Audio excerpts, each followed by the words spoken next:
شمة واحدة من الوردة دي كفيلة انها تنسي اي حد اي حزن مر بيه، زعل حاسس بيه، ديون عليه.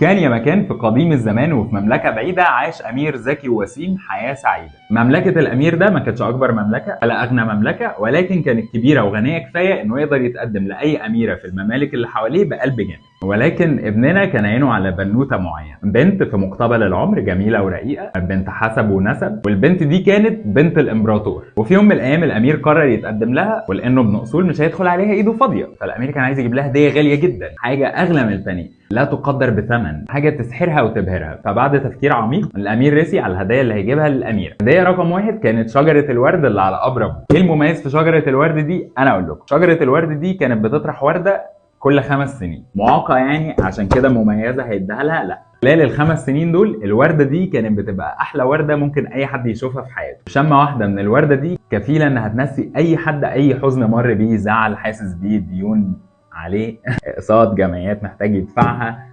توكسيك لسه بيحبه. فده كان المميز في الورده دي. هديه رقم 2 كان عصفور كناريا، ولكن مش اي عصفور كناريا. العصفور ده كان يفتح بقه ويغني من هنا يدوب قلوب كل اللي واقفين قدامه وبيسمعوه من هنا من جمال صوته. وعلى هذا عباهم في صناديق فضه وخدهم وانطلق على قصر الامبراطور. الامبراطور رحب بالامير جدا، طلب منه يستناه بره وامر الخدم يجيبوا الصناديق، ما مش صينيه الكنافه ودسته الجاتوه اللي جاي بيهم، ويجوا وراه للعروسه. في اكبر صاله في القلعه عروستنا الحلوه كانت بتلعب مع صحابها حذر فذر مين على الباب. بدايه مشرقه بالتفاؤل. المهم ابوها نده لها وقال لها ان في عريس متقدم لها وجايب لها الهدايا دي. البنت شافت الصناديق طارت من الفرح، كانت بتتنطط كده هي وصحابها، كانت بتتمنى واحد من الصناديق يكون فيه قطه صغيره.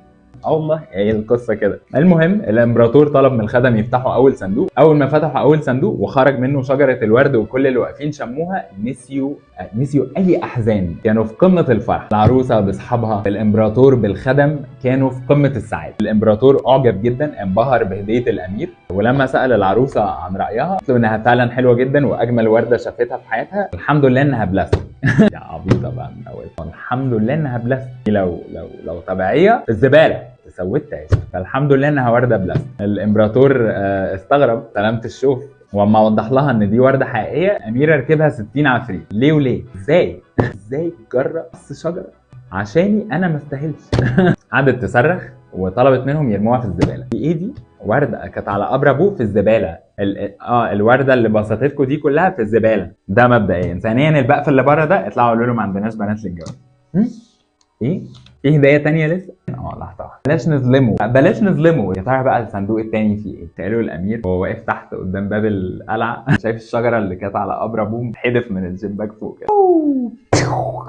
للأسف الحلقة خلصت، فهنكمل القصة الرهيبة دي في حلقة. عصفور نفس امه اتقطع في الغنى وقعد ينهج قدامك. الله يكون في عون الامير. كان في جعبته المزيد من المفاجآت للاميرة. باي.